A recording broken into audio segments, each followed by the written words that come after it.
ஏப்பா இந்த யூடியூப்பில் இப்போ எங்கே பார்த்தாலும் கேப்டன் அண்ணனோட ஷார்ட்ஸு, அவர் சிரித்ததை அப்படியே பரிதாபமாக போடுறது, அவர் சிரித்ததை அழகாக காட்டுறது, அப்புறம் அவர் செய்த நல்ல விஷயங்கள்லாம் எடுத்து எடுத்து போடுறீங்க, அவரோட ஃபோட்டோ போடுறீங்க, அவர் சாங் போடுறீங்க, அவர் டைலாக்கை போடுறீங்க, அவரோட சீன்ஸ் எல்லாம் எடுத்து போட்டு அப்படியே கம்பீரமாக காட்டுறீங்க.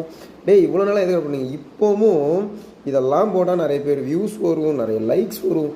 இதுக்காக தான் திரும்ப போடுறீங்க. கொஞ்சம் கூட உங்களுக்கெல்லாம் மாணவக்கமே இல்லை. போதும், நீங்கள்லாம் போட்டு தான் எல்லா மக்களுக்கும் ஒரு நல்லவர் காட்டணும்ல. எல்லார் மனசுலையும் இருக்கார், நல்ல மனுஷங்க மனசில் இருக்கார். போதும், போட்டு போட்டு இவ்வளோ நாள் அவர் நல்ல மனுஷனா நல்ல விஷயம் செய்யும்போது இத்தனை விஷயத்தை ஏன்டா எடுத்து போடலை?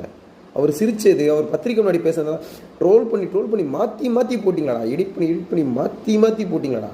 இப்போ மட்டும் திரும்ப போய் ஒழுக்கக்கார மாதிரி போடுறீங்க. இதில் வேறு யூடியூப் சேனல்காரன் அவருதோ இப்போ எடுத்து போடுறீங்க. அப்போல்லாம் போடலை, அப்போல்லாம் அவரை கிண்டல் பண்ணி போட்டுக்கிட்டு இருந்தீங்க.